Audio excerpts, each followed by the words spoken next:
Frères et sœurs bien-aimés, bonjour, nous sommes aujourd'hui le mercredi 22 avril. Et je suis comme chaque jour très heureux de vous retrouver.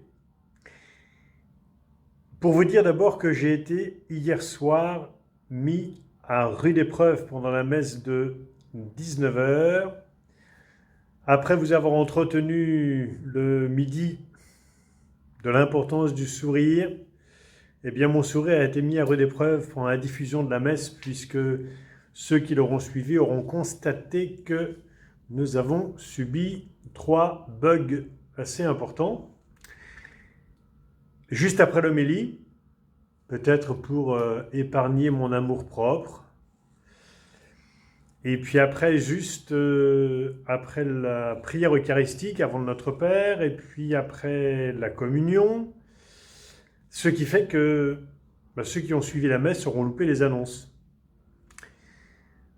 Alors si mon amour-propre avait été un petit peu blessé parce que justement j'ai constaté que vous n'avez pas pu réaliser ce que je vous avais annoncé le midi, à savoir que j'avais déposé sur l'autel, et j'en suis très heureux, le très bel ensemble composé par Marie-Paul Récipon, notre secrétaire, le très bel ensemble avec les images que vous nous avez envoyées exprimant la joie pascale. Désormais, ce très bel ensemble est déposé sur la nappe d'autel sur laquelle je déploie le corporal, sur lequel est déposé la patène et le calice. Donc tous les jours, vous êtes très présents à la prière eucharistique, à ma prière eucharistique. Et puis, dans les annonces d'hier, je vous partageais également mon désir de refaire la procession que beaucoup d'entre vous ont loupé dimanche dernier, parce que le timing qui avait été proposé n'a pas été tout à fait respecté, au sens où j'ai été plus vite que ce qui était prévu. J'ai pas couru, mais nous avons mal évalué le temps de la procession, ce qui fait qu'au lieu de durer 1h 3/4 comme prévu, elle a duré 1 heure. Donc pour permettre à ceux qui ont loupé le passage de Jésus dimanche dans la rue, eh bien je vais refaire le même itinéraire demain soir, jeudi, après la messe de 19 h, donc à partir de 20 h et jusque 21h15 environ. Donc non pas 1h 3/4, mais 1h15, car comme je pense qu'il y aura peut-être un petit peu plus de monde au carrefour ou sur le pas des portes, donc je mettrai sans doute un quart d'heure de plus que ce que j'ai mis dimanche. Et puis, je vous le disais également hier à la messe, donc notre Père Lucien, au niveau respiratoire, va beaucoup mieux. Cependant, il fait un ulcère à l'estomac, et un ulcère qui a causé une hémorragie, qui a nécessité pour lui une transfusion sanguine, qui a retardé la dialyse, qui finalement a été faite.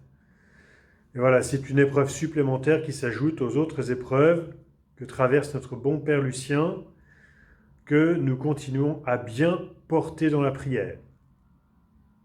Je ne vais pas être beaucoup plus long aujourd'hui, parce que je voudrais laisser la parole à quelqu'un que vous estimez tous et que vous ne voyez plus beaucoup depuis le début du confinement. Je vais donc lui laisser la parole juste après avoir chanté ensemble le Regina Coeli. Regina Coeli, letare, alleluia, quia quem meruisti portare, alleluia. Resurrexit, sicut dixit, alleluia. Ora pro nobis Deum, alléluia. Bon appétit, frères et sœurs, haut les cœurs et vive la joie toujours. Et malgré tout, malgré toutes les contrariétés. À bientôt. Bonjour Père Éric, je suis très heureux ce matin de pouvoir m'entretenir un petit peu avec vous. Bonjour Père Philippe. Voilà, de m'entretenir un peu avec vous pour échanger en toute simplicité sur voilà, ce que vous vivez ici à Notre-Dame de la Salette.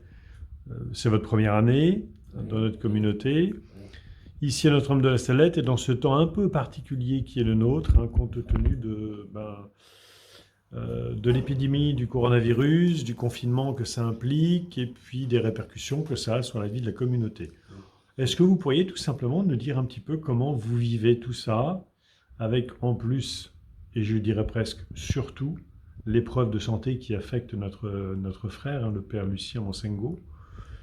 Comment vous vivez tout ça, et puis comment finalement vos journées s'organisent dans ce temps particulier qui est le nôtre? Oui, merci beaucoup, Père Philippe. Dans un premier temps, je dirais, ces moments nous a surpris. Personnellement, on a été surpris. Mais comment on les vit, on arrive à vivre ces moments, c'est qu'on continue à fonctionner. D'abord, la prière prend toujours toute sa place. Et d'ailleurs, avec ces temps, la prière a été encore beaucoup plus profonde et beaucoup plus grande pour tous ces événements qui se passent. Et en particulier pour nous, avec l'épreuve du Père Lucien, qui a été vraiment une grande épreuve pour toute la communauté.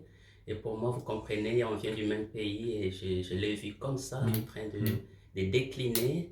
Ça a été vraiment une épreuve pour moi, mais Dieu fait grâce, la prière a pris vraiment la place et aujourd'hui, on est en train de chanter l'Alléluia pour ce que le Seigneur a fait pour lui et qu'il continuera à faire.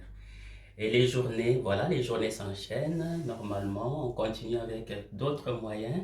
Vous voyez d'ailleurs que le Père, vous-même d'ailleurs, vous arrivez à joindre et à rejoindre tous les fidèles par des moyens des technologies modernes. Et on fait la même chose, là, on est en train de préparer. Je prépare le mariage avec les fiancés.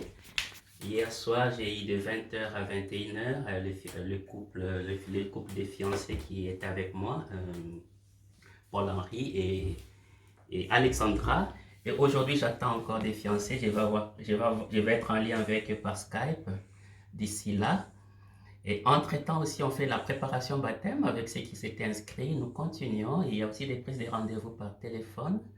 On continue à fonctionner en utilisant ces moyens qui sont mis à notre disposition. Un peu comme ça, oui. Merci, Père Eric. Et puis, il y a une petite chose aussi cachée, Oui. qui n'est pas beaucoup connue des fidèles, mais aussi, vous êtes aussi un soutien précieux pour le frère Alexis.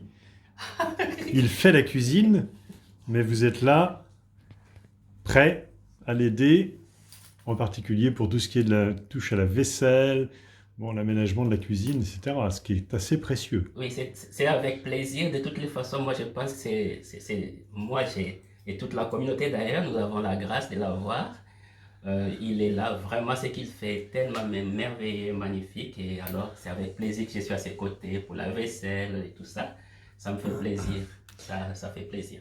Merci, Père Eric, d'être à ses côtés avec discrétion, comme vous l'étiez d'ailleurs aussi aux côtés du Père Jean-Paul Pasquier. Oui. C'est aussi une épreuve qui nous a touchés. Vous étiez un peu son ange gardien au 4e étage. Et je sais que ça vous a particulièrement affecté. Oui, et en tout cas là, il me manque. Mais seulement en tant que chrétien, je sais qu'il est maintenant plus proche de nous que jamais, de là-haut. Merci beaucoup, Père Eric. Écoutez, bonne journée et puis à très bientôt. Bonne journée, toujours avec joie. Merci, bonne journée et bonne journée à tout le monde. Au revoir, Père Eric. Au revoir, mon Père.